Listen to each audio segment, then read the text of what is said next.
Hi, Kelly, my mom said, stepping out onto the porch and tugging her suitcase along behind her. Hi, Mom, I started to get out of the car and help with her luggage, until I saw Judy. She walked out the front door, dragging her own suitcase like it was no big deal.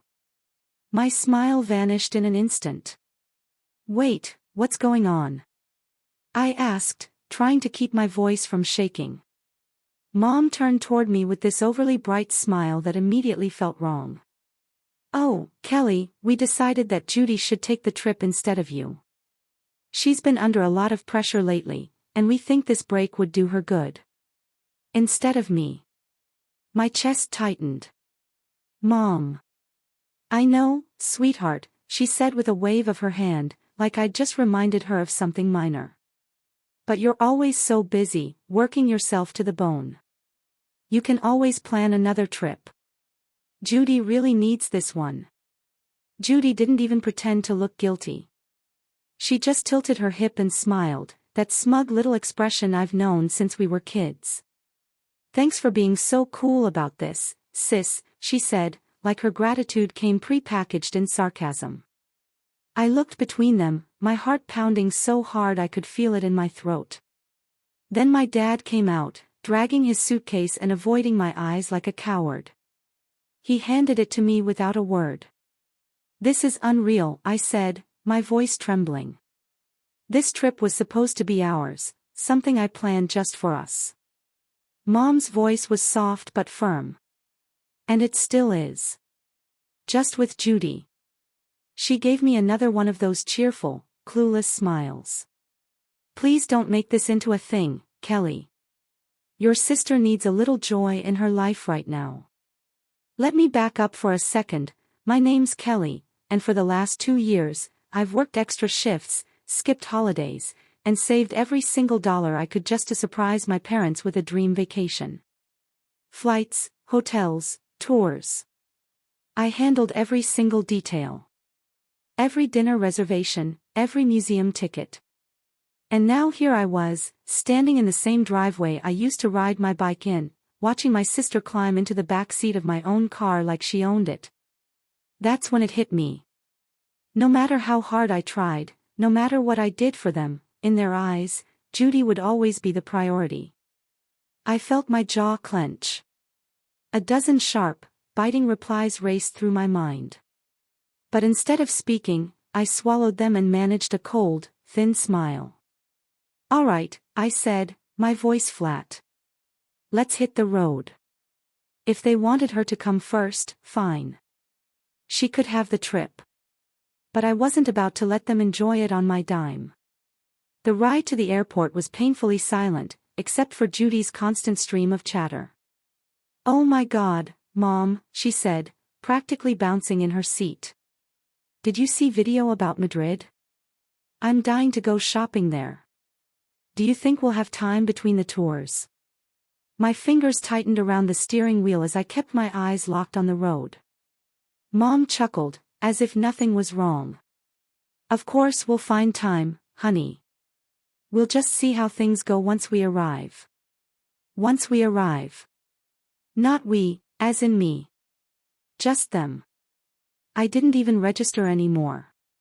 At one point, my dad cleared his throat from the back seat. Thank you for driving us, Kelly. I know this feels a little strange. I caught his eyes in the rearview mirror. Strange? That's one word for it, Dad. He didn't reply. He just squirmed a little in his seat and looked out the window. Then Judy leaned forward, her voice syrupy. You're not mad, are you? I mean, it's really generous of you to let me take your place. I could never have afforded this kind of thing. I gritted my teeth but kept my tone even. Of course, Judy. I hope you love every minute of it. By the time we pulled up to the drop-off curb at the airport, I was hanging on by a thread. I popped the trunk and helped unload their bags without saying a word. Mom pulled me into a hug. Thank you for understanding, sweetheart. This means so much to all of us, and especially to Judy. I nodded, stiff and silent. Sure, Mom." Judy grinned like she'd just won the lottery. "Thanks, Kelly. You're the best." I watched them roll their suitcases toward the terminal. My chest ached with this tight, burning weight I didn't know how to shake. The drive home was a blur. I kept replaying every word from that morning in my head, each one cutting a little deeper than the last. She really needs this. You're not mad, right? You're always working so hard. When I pulled into my driveway, I didn't go inside right away. I just sat there gripping the steering wheel until my knuckles went white. Then I got out, walked inside, and opened my laptop. Every single booking I had made, the hotels, the tours, the upgrades, I logged into each account and started canceling. One by one. Refund requested. Reservation voided. The airline upgrades. Gone. No champagne and extra legroom for them. My inbox started to fill up with confirmation emails. The ache in my chest loosened with each one. If they wanted Judy to have the trip, fine. But they wouldn't be enjoying it on my credit card. Let them try to explain themselves to concierge with no itinerary. I was done being their afterthought. The phone calls started the moment their plane landed. My phone buzzed again and again while I slowly unpacked the suitcase I'd packed so carefully just a day earlier. As I hung my dresses back in the closet and slid my shoes onto the shelf, the irony hit me hard. I had prepared for a trip that was never mine to begin with. Still, the buzzing continued. Message after message. Ring after ring. But I didn't answer. I let out a long breath as I picked up my phone and glanced at the screen. My mom's name glowed across it, along with a list of missed calls and unread texts. I unlocked it and started scrolling. "Kelly, what's going on? The hotel won't let us check in. They're saying the reservation doesn't exist. Call me now. This isn't funny. Fix this." A sharp laugh escaped before I could stop it. Fix this. Of course. Because I was always the one who cleaned up their messes. Even after everything they'd done, they really thought I'd come to the rescue like always. The phone buzzed again, this time, it was Judy calling. I let it ring. She left a voicemail anyway. Her voice came through sharp and full of fake outrage. "Kelly, this is ridiculous. You're being so petty. We're stranded here because of you. You need to call the hotel and sort this out right now." I rolled my eyes and deleted the message without listening to the rest. They were used to me playing the fixer. The one who always had a solution.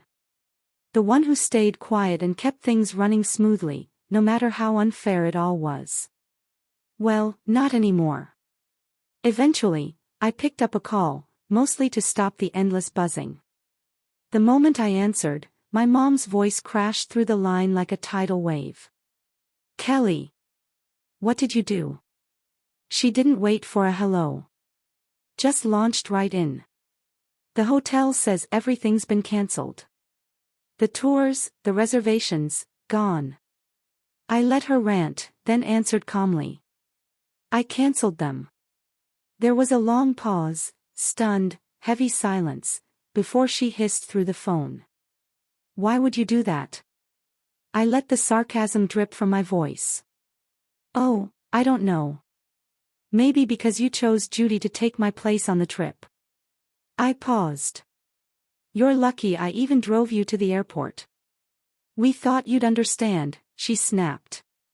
"Understand what, exactly?" My voice was rising. That all the time and money I put into this meant nothing. That Judy needing a vacation suddenly makes all my effort disposable. There was another pause, but I didn't wait for a reply. "Well, I don't understand," I said, sharper now. "And you know what? I don't care either." Before she could fire back, I hung up, turned off my phone, and tossed it onto the couch. The silence that followed was blissful. If they wanted to choose Judy, fine. but they could figure out the rest without me. That peace lasted a full day. By the next morning, my phone lit up again, more calls, more messages. At first, I ignored every single one. I spent the day cleaning, catching up on emails, trying to reclaim a little normalcy. But by evening, curiosity crept in. I opened my phone and braced myself. Sure enough, a flood of texts from my mom filled the screen. "Kelly, you've gone too far. Judy's been crying all day and your father is furious. None of the hotels will take our booking now. You're acting like a child. Why are you making this such a big deal? Just fix it." And then one from my dad. "We need to talk. This isn't right." I set the phone down and rubbed my temples. For years, I had been the one patching holes, smoothing things over, making sure they were comfortable, even when I wasn't. Now, the moment I stepped back and said, "No more," they couldn't handle it. I made myself a cup of tea and sat at the kitchen table, letting the frustration simmer. I wasn't sad. I wasn't even shocked anymore. I was just done. How dare they expect me to clean up this mess? How dare they act like I was the problem?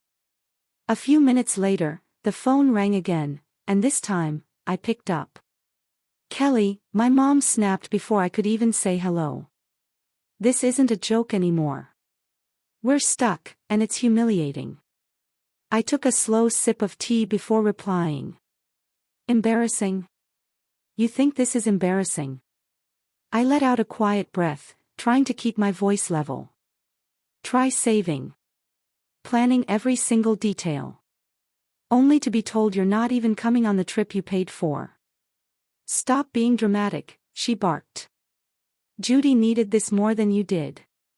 "Then she can figure it out," I said coldly. "You made a choice, Mom.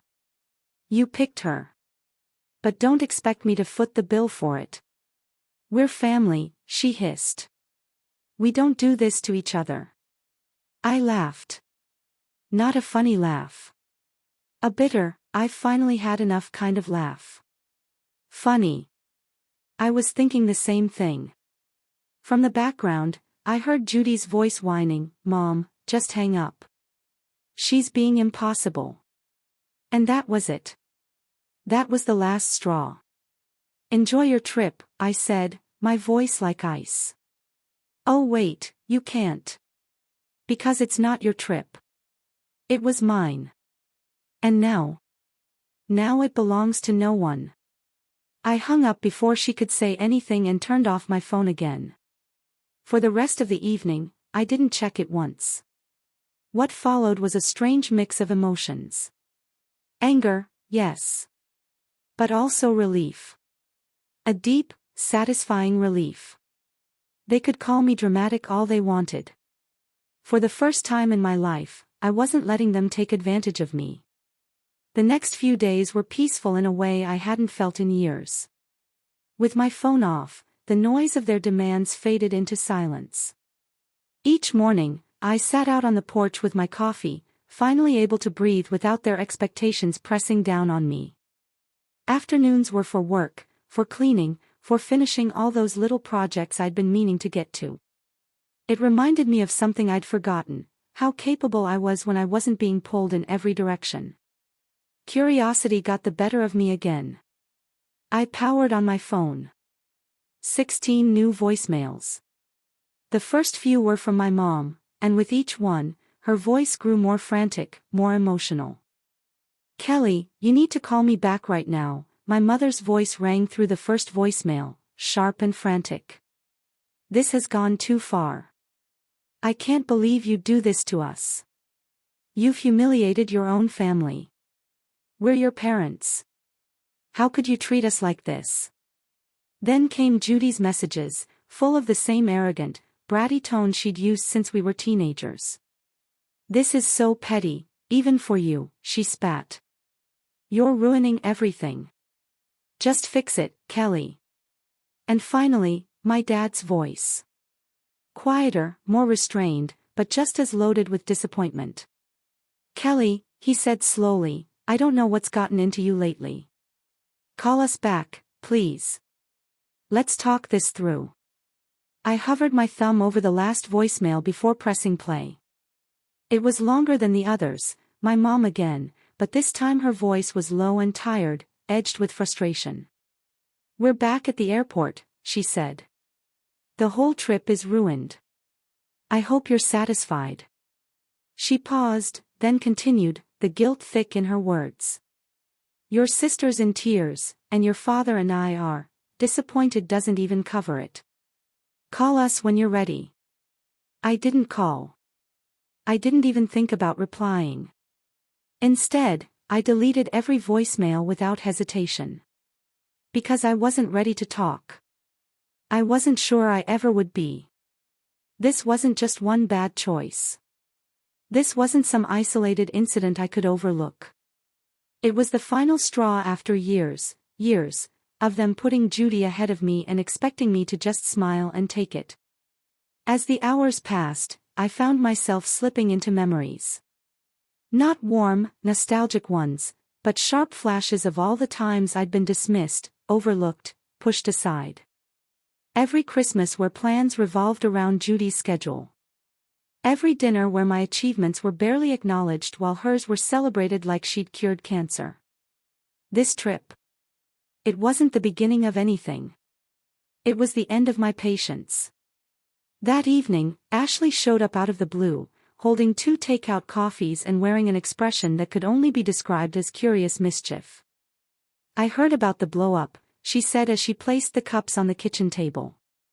Your mom called me yesterday. Of course she had. My mother was always quick to recruit people to her side whenever she wanted to guilt-trip me into compliance. And what did you tell her? I asked, sipping my coffee. Ashley shrugged, her lips curling into a subtle smirk. I told her you were probably busy and you'd call when you felt like it. I laughed, shaking my head. God, you're the best. Nope, she replied, suddenly serious. You're the best. Because you finally did what needed to be done. You stood your ground. And I know how hard that is. She leaned forward slightly. Don't let them pull you back in. Not again. Her words stayed with me long after she left. Because she was right. I had spent my whole life twisting myself into knots to please people who barely noticed the effort. People who expected me to just take it when they treated me like I didn't matter. That cycle had to break. And it had to break now. By the time the weekend rolled in, something inside me had shifted. The fury was still there, sure, but beneath it was something steadier, something unfamiliar but welcome. Freedom. Freedom from their expectations. From the emotional labor I had never volunteered for. From being the one who always fixed, always gave, always waited her turn. For once, I wasn't buried under their needs. I could just breathe. But of course, it didn't last. It was Sunday afternoon when the call came, the one I finally chose to answer. It was my dad. Kelly, he began, his voice weary, dragging like the end of a long argument. Your mom wanted me to call. She thinks maybe you'll listen to me. I leaned back in my chair. Go ahead. He exhaled slowly, like he was already tired of the conversation before it even began. Look, everything's gotten way out of hand. Your mom's upset. Judy's been lashing out. Honestly, it's a mess. But you're better than this. The word struck a nerve. Better than what, Dad? I said, my voice sharpening. Better than finally standing up for myself. Better than refusing to be treated like garbage. That's not what I meant, he said quickly. It's just, you've always been the reasonable one. The one who holds everything together. And that's the problem, I snapped. That's always been the problem. I laughed, short, bitter, exhausted. This isn't like me. You're right. It's not like me. Because for once, I'm not sacrificing my sanity to keep everyone else comfortable. He was silent for a beat. Then, you're punishing the whole family for one choice. Is that really fair? Fair? I echoed, stunned. You want to talk about fair? My voice rose without warning. Was it fair when you and Mom decided I didn't deserve to go on the trip I planned and paid for? Was it fair when you handed my spot to Judy like it was nothing? That's not what we were trying to do, he said, now defensive. We just thought Judy needed it more. Of course you did, I cut in.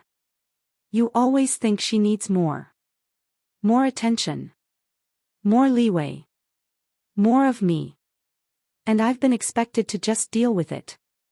Well, I'm done dealing with it. The silence that followed was thick and heavy.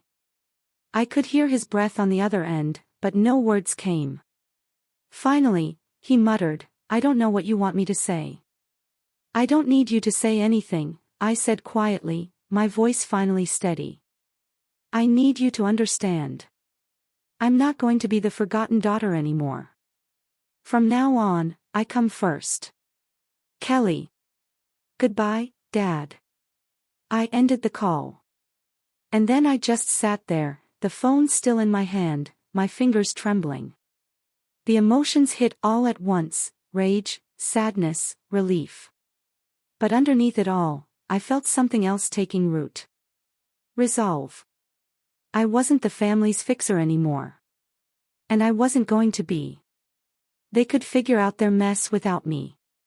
For once, I wouldn't lift a finger to help. When they finally returned, I was ready. I pulled into their driveway, coffee in hand, and waited. I felt strangely calm as their taxi pulled up to the curb. They stepped out slowly, dragging their suitcases like the trip had aged them a decade.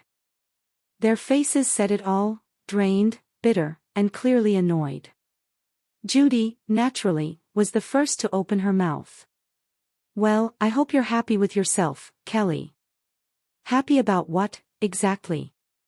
Our trip was a complete disaster, my mom snapped, throwing her hands in the air like she was brushing away the whole mess.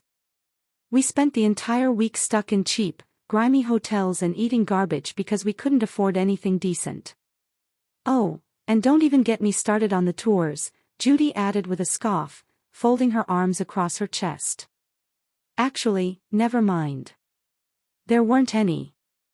Do you have any idea how humiliating it was to show up and be told there was no booking? I took another slow sip, letting their outrage hang in the air. Sounds rough, I said evenly. But hey, you wanted to take Judy, remember? I'm sure the three of you had plenty of bonding time. That's not the point, my mom snapped, her voice climbing an octave.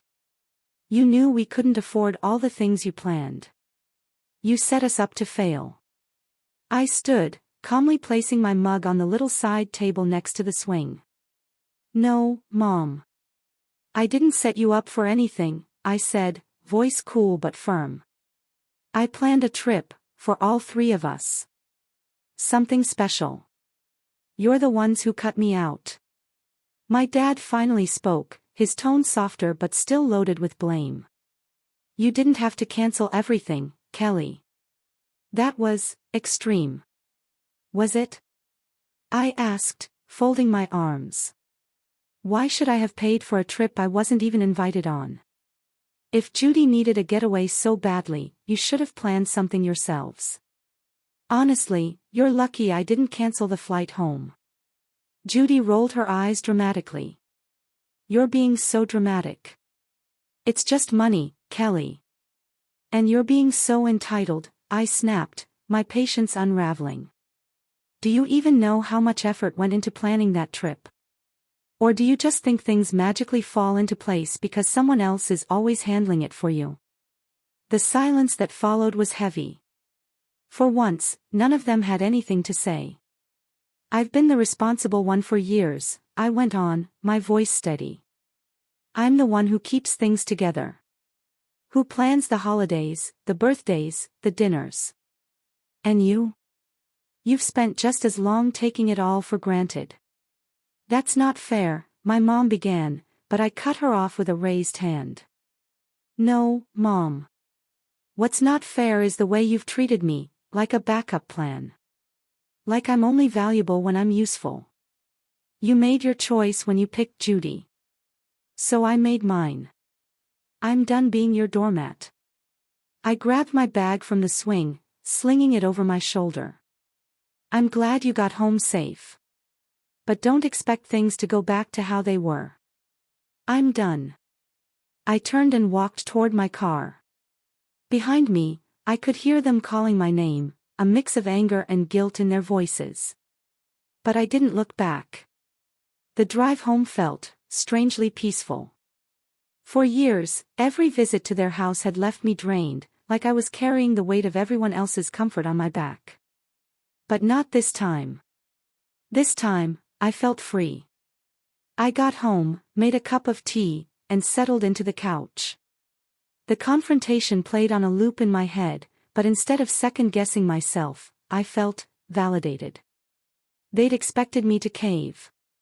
To give in like always. But I hadn't. And their stunned expressions when I walked away were proof that something had finally shifted. They could be mad. They could stew in their disappointment. I wasn't living for their approval anymore. The next morning, Ashley called. How'd it go? She asked bluntly, skipping the small talk. I laughed, leaning against the kitchen counter. Exactly how you'd imagine. They're furious. Judy's sulking, and Mom's probably drafting her next guilt trip speech as we speak. Ashley snorted. Let her. You've got a spine now, and I'll be damned if I let you lose it. I smiled, feeling genuinely grateful. Thanks, Ashley. Really. You've been my rock through all of this. Anytime, she said, her voice softening. So what now? You're not the family fixer anymore. What's next? It was a question I'd been circling ever since the confrontation. What was next? I'd spent so much of my adult life trying to prove myself to people who refused to see me. So much of my energy had gone into making them proud, them comfortable. And now, without that weight on my shoulders, I wasn't sure what came next. I don't know, I admitted. But for the first time in a long time, it feels like I get to choose. Not them. Not anyone else. Just me. Ashley smiled through the line. Sounds like the start of something pretty amazing. Over the following weeks, I began making small changes, little things that carried more weight than they looked. I redecorated my living room, finally getting rid of the hand-me-down furniture my parents had given me years ago. It felt symbolic, replacing the old with something that was mine. I spent my weekends exploring new cafes, walking through parks, doing all the things I'd put off for the sake of obligations I no longer had. I started journaling again, really journaling.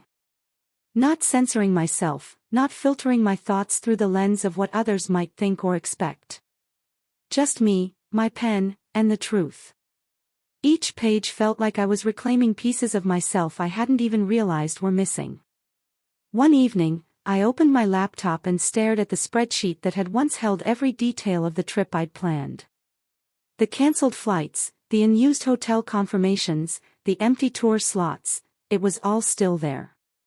But for the first time, I didn't feel a trace of regret. Instead, something else stirred in me, clarity. That money wasn't meant to vanish into someone else's version of a dream. It was meant to create something unforgettable. And it still could. I closed the spreadsheet and opened a new tab. I typed, solo travel ideas. A few weeks after my parents returned from their vacation, I booked my own. A solo trip to Spain. Not the original itinerary. And it wasn't about proving anything to anyone anymore. It was about me. About claiming something just for myself, for once. When I landed in Madrid, I was nervous. And excited. I'd never traveled alone before.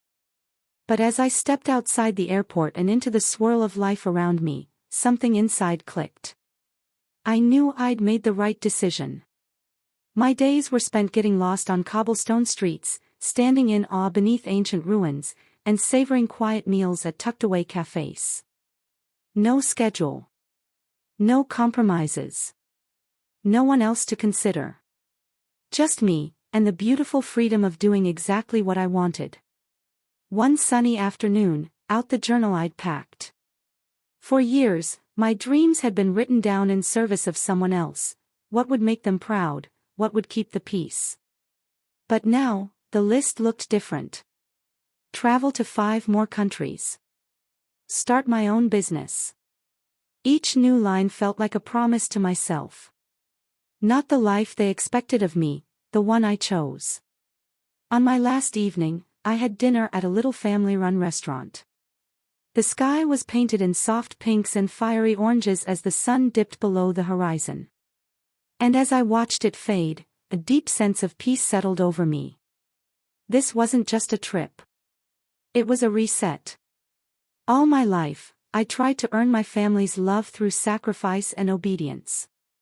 But here, thousands of miles away from their expectations, I realized I didn't need to earn anything. I was already enough. Just as I was. When I returned home, the messages from my parents started again, this time softer, more carefully worded. Hope you had a nice trip. Maybe we can talk soon. A text from my mom sat on my screen. I stared at it for a moment, then set the phone aside. I wasn't ready to talk. And for the first time, I felt okay with that. When the time came, it would be on my terms.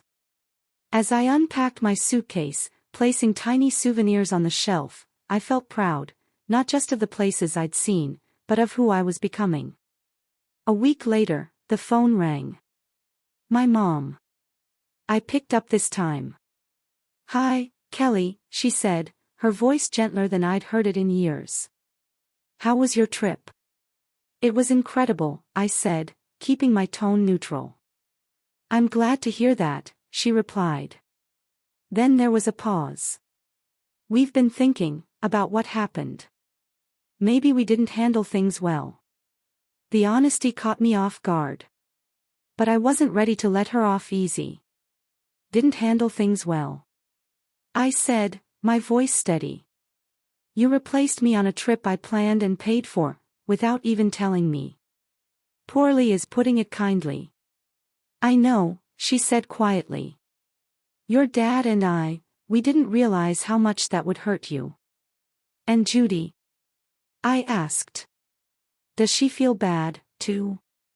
Or is she still blaming me for ruining her vacation?" "She's upset," my mom admitted. "But I think she knows she could have handled it better." I leaned against the counter, sighing.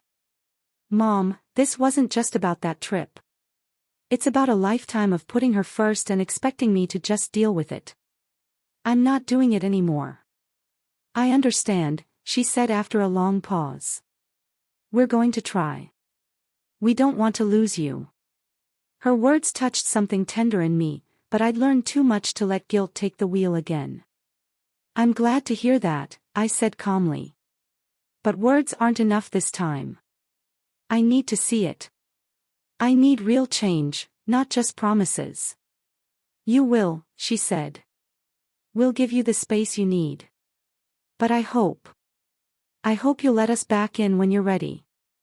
After I hung up, I sat with the weight of everything she'd said, and what she hadn't. I felt relieved that they were finally acknowledging their behavior. But I also felt a quiet skepticism. Whether they truly changed wasn't something I could control. And I was finally okay with that. Over the following months, I held my boundaries like sacred ground. I replied when I wanted to. Not out of obligation, not out of guilt. I didn't rush to smooth things over. I didn't step back into the role of peacekeeper. Instead, I poured myself into building the life I had always put off. And I started planning my next trip. Each little step forward felt like picking up another piece of myself I'd once handed over to keep everyone else happy. One evening, I sat on my porch as the sun dipped low behind the trees, casting golden light across everything it touched. And it hit me. I wasn't that girl anymore. Not the one who bent over backwards. Not the one who kept the peace at her own expense. Not the one who waited quietly for scraps of love and attention. I was someone new. Someone who set limits, who spoke her truth, who walked away when she needed to.